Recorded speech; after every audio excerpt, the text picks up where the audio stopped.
Bismillahir Rahmanir Rahim. Alhamdulillahi Rabbil Alameen. Ar-Rahmanir Rahim. Maliki Yawmiddin.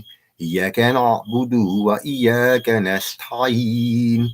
Ihdina as-siratal mustaqim. صراط الذين أنعمت عليهم غير المغضوب عليهم ولا الضالين آمين.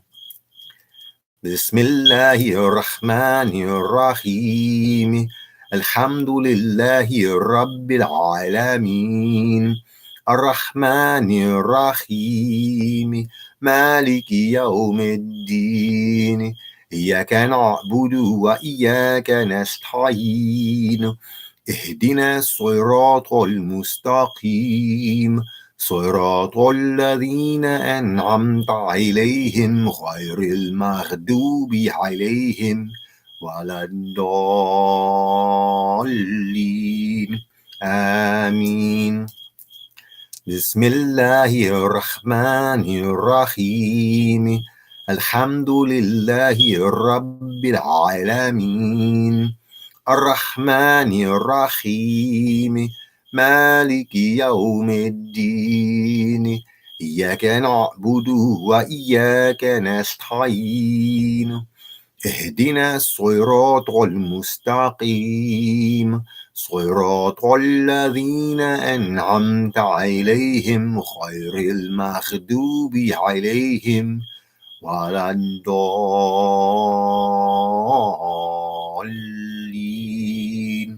آمين. Assalamu alaikum wa rahmatullahi ta'ala wa barakatuh. Assalamu alaikum wa rahmatullah. Peace, love, and light. Peace be unto you in the Rahman Tullah, in the Rahman of the one denoted by the name Allah. We here at Diwaanu Salihin will bring you, inshallah ta'ala, some things to consider on the first chapter of Al-Quran Kareem and how it balances the 7 endocrine glands and their higher aspects, or the higher aspects of the senses, or the energetic aspect of the senses known as the chakras. Sheikh Ibrahim Afal, disciple of Musa Jakhate Buram Khawi. The first 7 verses of Al-Quran Kareem is referred to as Al-Fatiha. Al-Fatiha is the opener. It comes from the Arabic verb fataha, to open. Using them in rhythm or just saying it, it strikes all the 7 music notes, and it harmonizes the body, the organs in the body. It harmonizes the endocrine glands, which secrete hormones directly into the bloodstream. It has a therapeutic effect on the nervous system. And when you meditate on these verses, it goes into many other different things that it opens up, many different stages. These 7 verses, of course, corresponds to the many different 7s you will see through study and just through self-awareness. And we'll get into certain ones. Everything gives off a frequency and a vibration. So we'll get into certain aspects of that. This is a small book, selected surahs from the Quran and their virtues. It has a nice hadith in there at the beginning.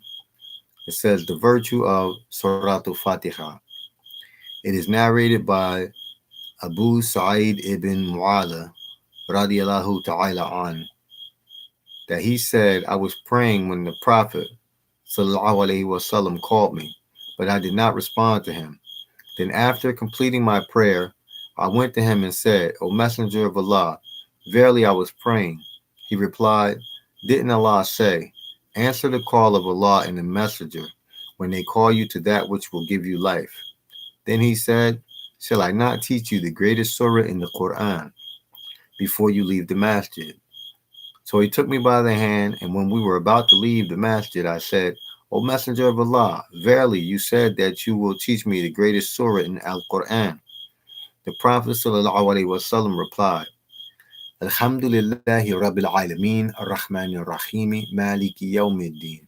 Iyaka na'budu wa iyaka nasta'in, ihdina as-sirata al-mustaqim. Sirata alladhina an'amta 'alayhim ghayra al-maghdubi 'alayhim waladdallin. All praises and thanks be to Allah, Lord of all the worlds, most gracious, most merciful. You we worship, your aid we seek. Guide us on the straight way, the way of those on whom you have bestowed your grace, not the way of those who have gained your wrath, nor of those who go astray.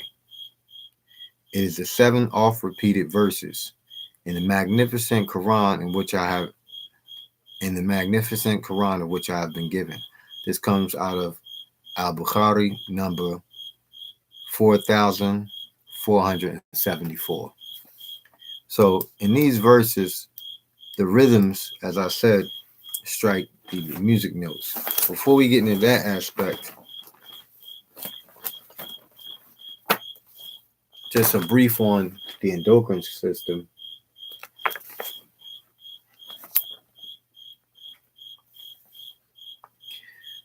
The major endocrine glands include the pituitary, the pineal, thyroid, parathyroids, thymus, adrenals, gonads, ovaries, and testes, and the pancreas. Unlike other body systems, the endocrine organs are not structurally linked. Instead, they function together as individual glands and specialized tissues that secrete hormones into the blood and lymph. Endocrine glands are ductless, in contrast to the exocrine glands, such as the sebaceous glands in the skin and the salivary glands, which have ducts. The pituitary, pineal, thyroid, parathyroids, thymus, and adrenals are endocrine glands. The pancreas and gonads have dual functions as both endocrine and exocrine glands. While the Western medical view of the endocrine system creates a picture of widespread and minimally connected group of organs, for centuries, Eastern medical and manual therapy paradigms have linked the endocrine organs to the body of the chakras. According to traditional Indian medicine, chakras represent several focal points or vortices that both transmit and receive energy. Chakras are often discussed in relation to mind-body connection, and several authors describe them as being metaphysical representations of the organs of the endocrine system. We got a picture here, their representation of the chakras, which nowadays it's like very common knowledge nowadays. And they have the representation with the pineal being the crown chakra, which we usually call the cosmic chakra, and the pituitary being the third eye. Often these can be vice versa. Some people say the other way around, with the pituitary as the cosmic chakra and then the pineal as the third eye or the first eye. The thyroid as the throat, thymus as the heart, pancreas, solar plexus, the adrenals within the sacrum, and the gonads at the root. So, and actually, the pancreas and the adrenals, sometimes that's switched around too. So depending on what source you get it from, it can be vice versa, based on what people prefer. In this very, very great book, and I advise you all to get this, First World Order by Dr. Alim Bey, the master teacher. This book has so many things. This book is an ocean. Be sure to pick this book up whenever you get a chance. The brother really spent decades of his life working for the people. So support.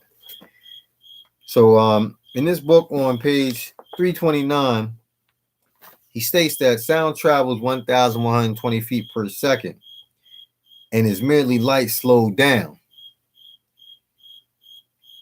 It affects the internal organs and the seven thunders, as it's called in the book of Revelation.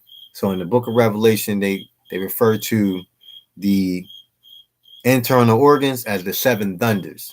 And this is also a term they're using to apply to the chakras or the endocrine system, right? So he says, one, the note E or E or A or Y in these tones. He says the pineal gland, pituitary gland, and nasal passage and the medulla oblongata. So this frequency E, it affects the pineal gland, pituitary gland, nasal passage, and the medulla oblongata. And of course, you hear this at the end with the long yeah at the end of the lines of the Fatiha.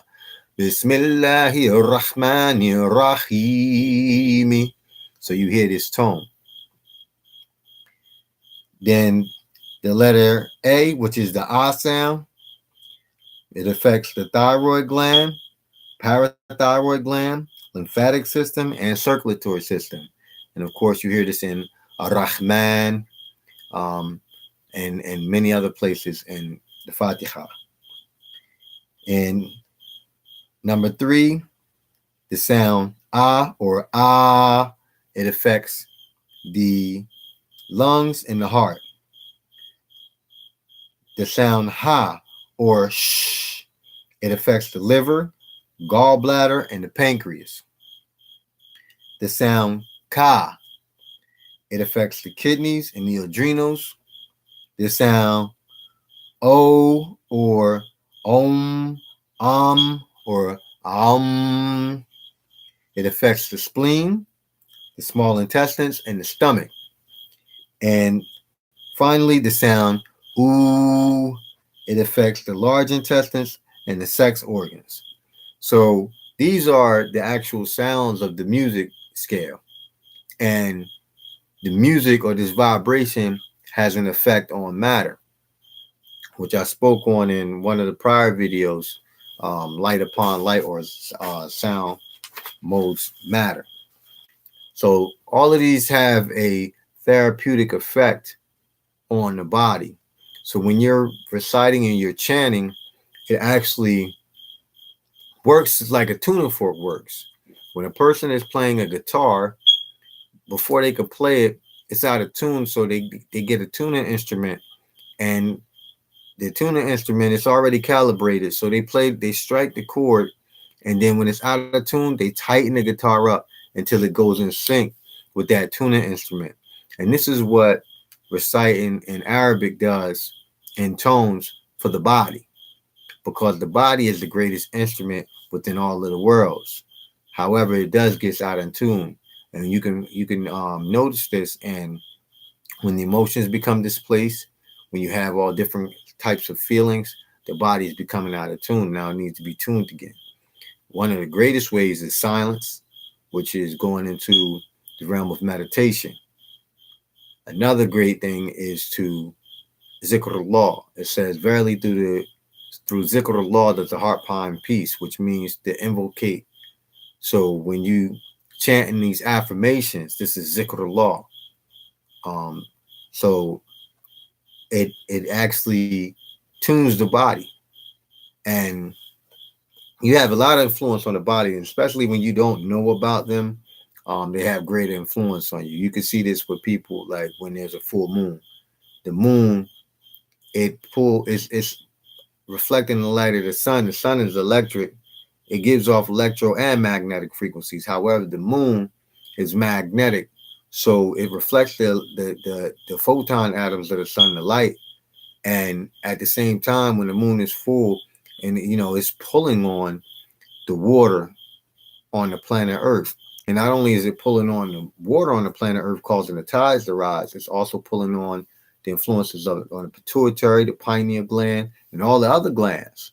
So your emotions begin to rise. And when you're not in tune with that, the moon governs emotives. So when you're not in tune with that, a lot of people, they have emotional outbursts and they get into a lot of emotional situations. As in Spanish, they call the moon luna. And they say, when there's a full moon, there's lunatics, right? And even the Monday, which is moon day, is lunes. You see, the day of the moon. So these have many different effects. We're dealing with frequency and its attraction on the physiology, on the body. So vibration is one of the ways to get this body in tune. Now we're going to move on, and these actually it affects the states of consciousness, and this is a very deep subject, and it will be developed over time. Going to just go in small steps. However, but these affect states of consciousness, especially dealing where your awareness is.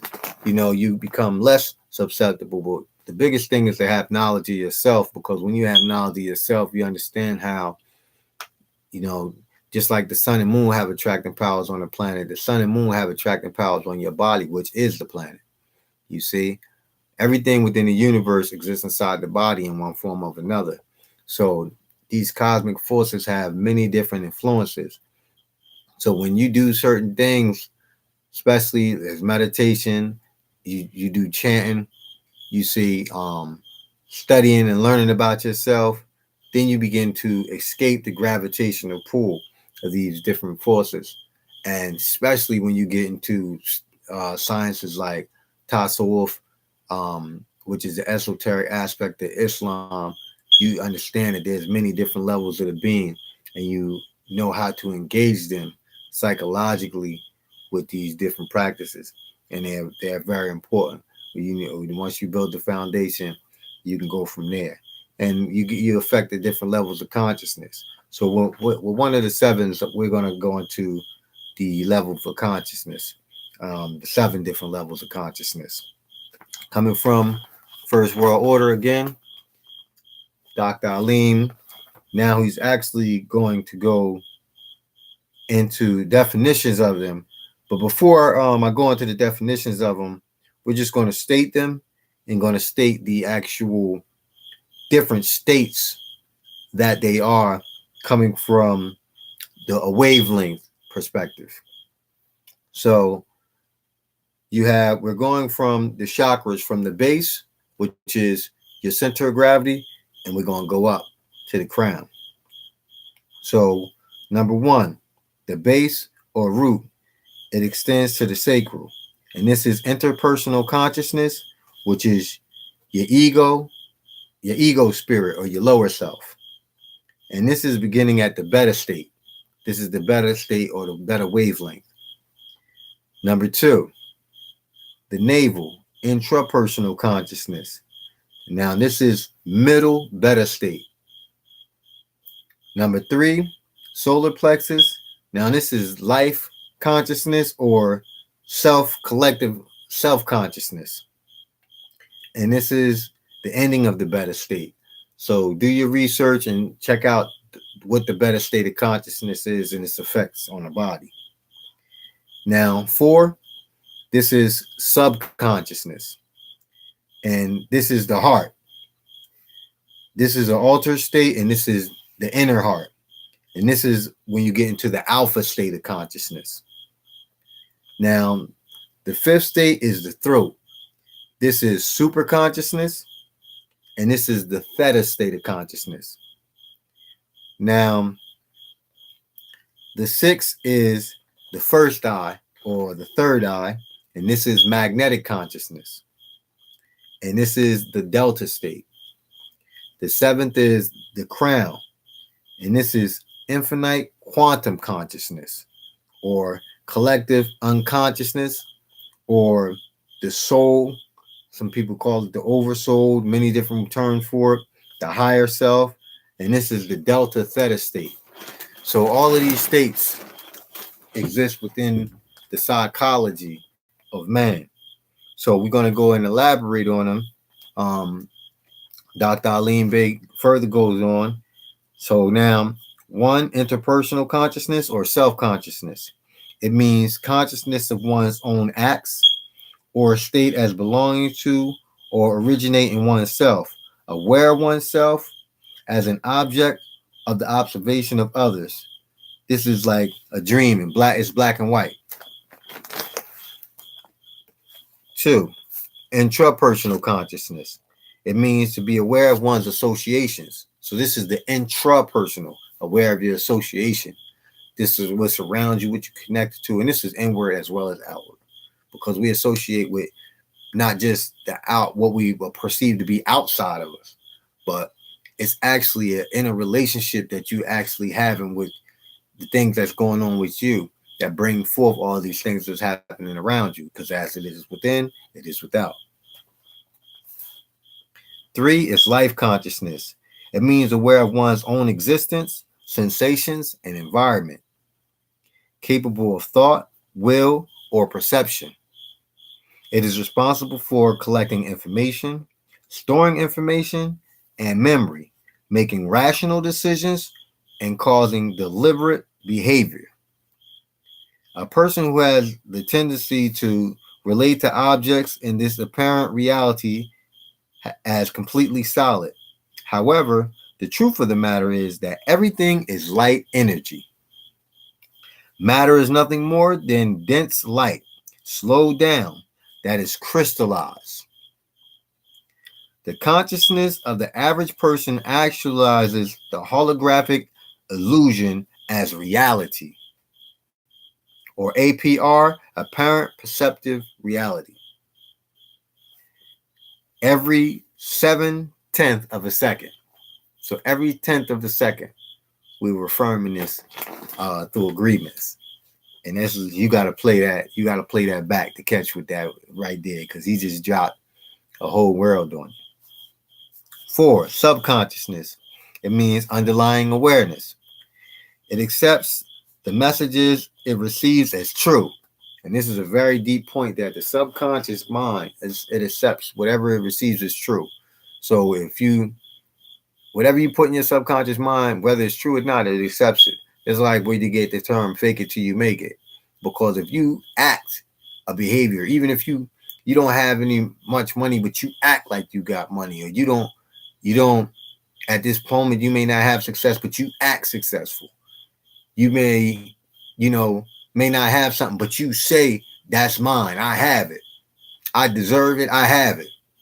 And this is where, like, in different religious worlds, when people pray, they don't understand why their prayer being answered, because they're putting this within their subconscious mind. They're engaging the subconscious mind, but they're just not aware of it. So what happens is, it's literally the law of cause and effect, one of the 7 laws of the universe. So they're putting this out, and the subconscious mind grabs on it. And one of the greatest ways to engage it is feeling.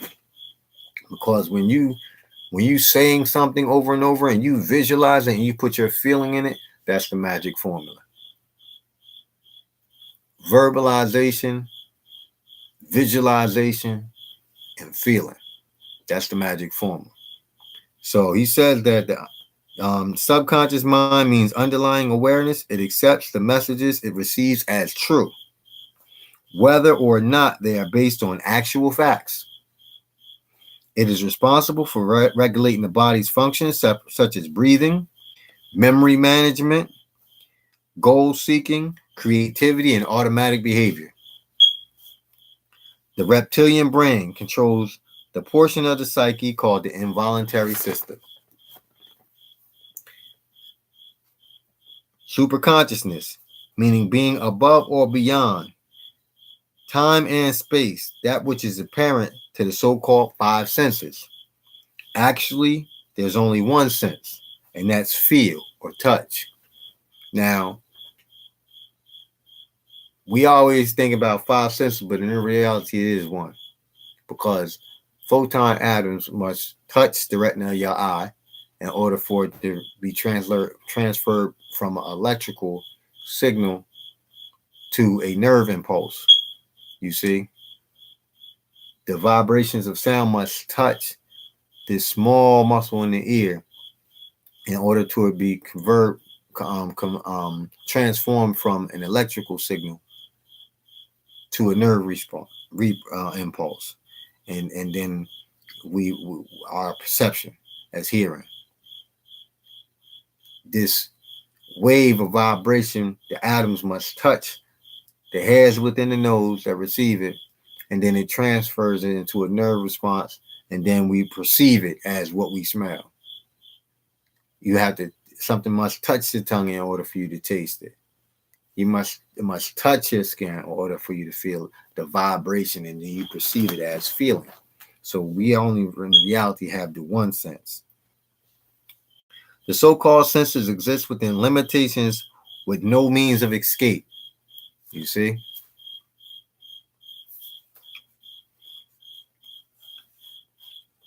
So now, let me move on. He's making a lot of points in between. You got to buy the book. I'm only making certain points. So, First World Order. Get yours. 6. Magnetic consciousness means an attracting power beyond any distance. So great that this force controls every rays of light, even the rays of the light from the sun. So this magnetic consciousness, this is where the law of attraction works. People call it the law of attraction. It's magnetic consciousness. It's a state of consciousness. And the brother says the force is so great that it controls even the rays of light from the sun. Because when your magnetic consciousness is active, you attract anything within the universe because you affecting it within inside yourself. So it manifests what was below your state of awareness. When you put your energy flows where your attention goes. So when you begin to put your attention on things, that magnetic consciousness brings that thing into fruition. And this is when you're doing your zikr law. It's electric and magnetic. When people don't have any knowledge of really chanting, in the Buddhists, they've been doing this. The Hindus been doing this. Many other people have been doing this. I don't even know the names of so many cultures that have done this. Especially you see the Aboriginals there in Australia, they chanting, and they engage in these states of mind. So there's many ways to engage this magnetic consciousness.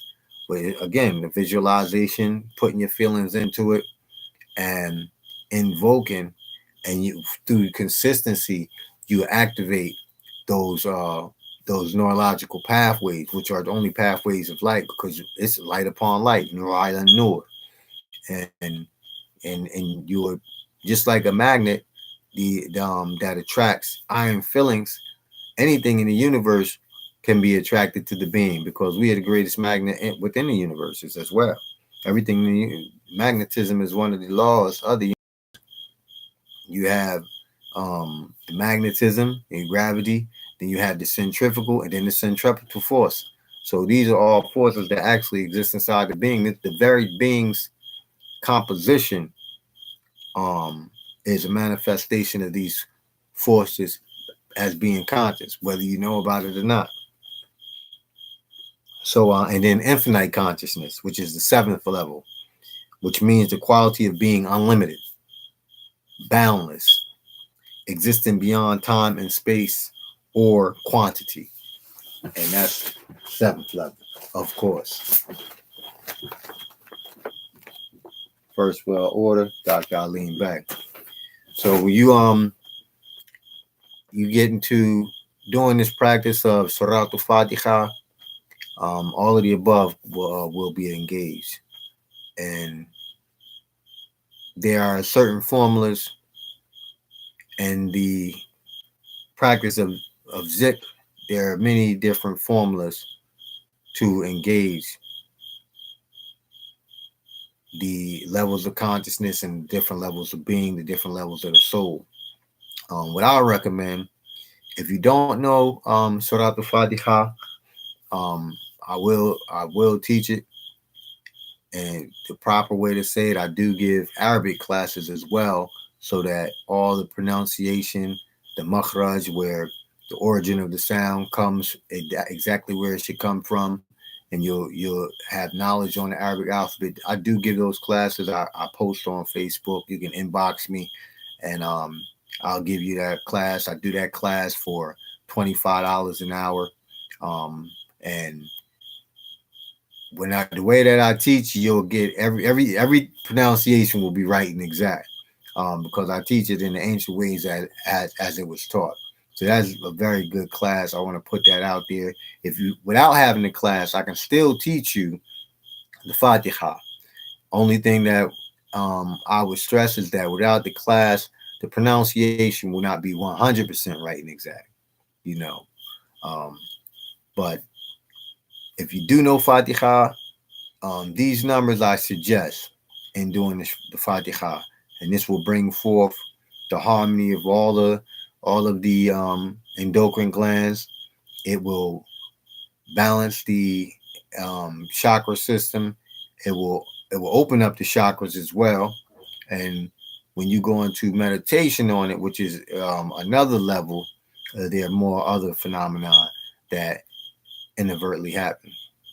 So the numbers that I will give for doing the Fatiha, to say it 66 times, or you can say it 121 times, or you can say it 313 times. And I would recommend highly to really go in and say it 520 times, because that's the number of Al-Fatiha itself. So hopefully it has been helpful. Subscribe, like, share. And any questions, you can go to my page on Facebook, Ramar Allen, inbox me. Happy to answer your questions.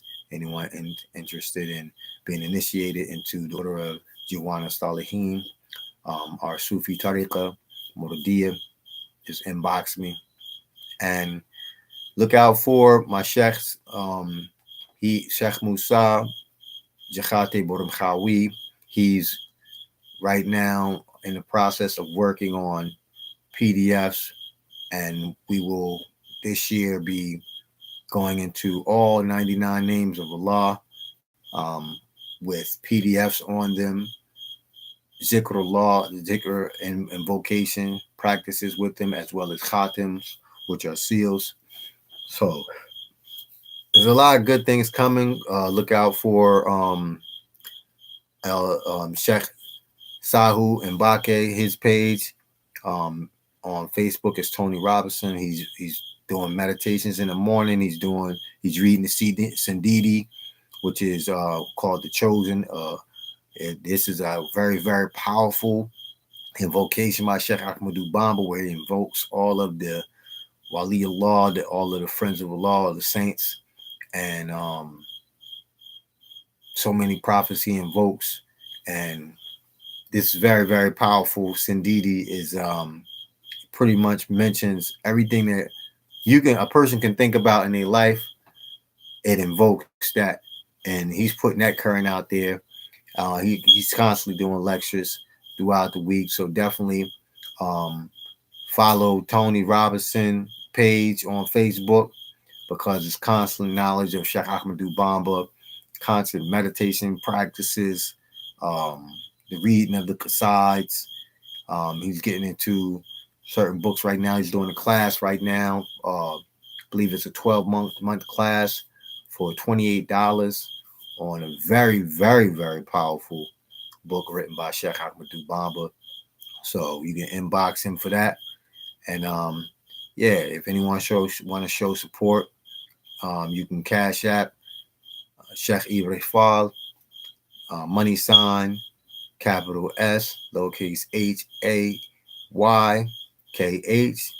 capital I, lowercase BRA, capital F, lowercase ALL. Until next time, may the force be with you. أعوذ بالله من الشيطان الرجيم بسم الله الرحمن الرحيم الحمد لله رب العالمين الرحمن الرحيم مالك يوم الدين إياك نعبد وإياك نستعين اهدنا الصراط المستقيم صراط الذين أنعمت عليهم غير المغضوب عليهم ولا الضالين آمين. بسم الله الرحمن الرحيم. ألم نشرح لك صدرك ووضعنا عنك وزرك الذي أنقض ظهرك ورفعنا لك ذكرك فإن مع العسر يسرا إن مع العسر يسرا فإذا فرغت فانصب وإلى ربك فارغب. الله أكبر. بسم الله الرحمن الرحيم. لإلاف قريش إيلافهم رحلة الشتاء والصيف فليعبدوا رب هذا البيت الذي أطعمهم من جوع وآمنهم من خوف. الله أكبر. بسم الله الرحمن الرحيم. قل أعوذ برب الناس مالك الناس إله الناس من شر الوسواس الخناس الذي يوسوس في صدور الناس من الجنة والناس. الله أكبر. بسم الله الرحمن الرحيم. إنا أعطيناك الكوثر فصل لربك وانحر إن شانئك هو الأبتر. الله أكبر.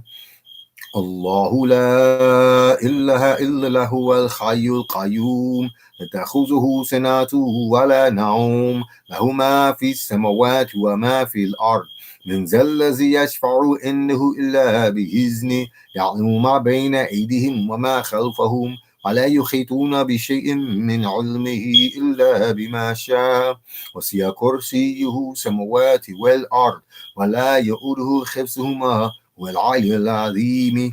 اللهم صل على سيدنا محمد الفاتح لما أغلق الخاتم لما سبق الناصر الحق بالحق والهادي إلى صراطك المستقيم وعلى آله حق قدره مقدار العظيم.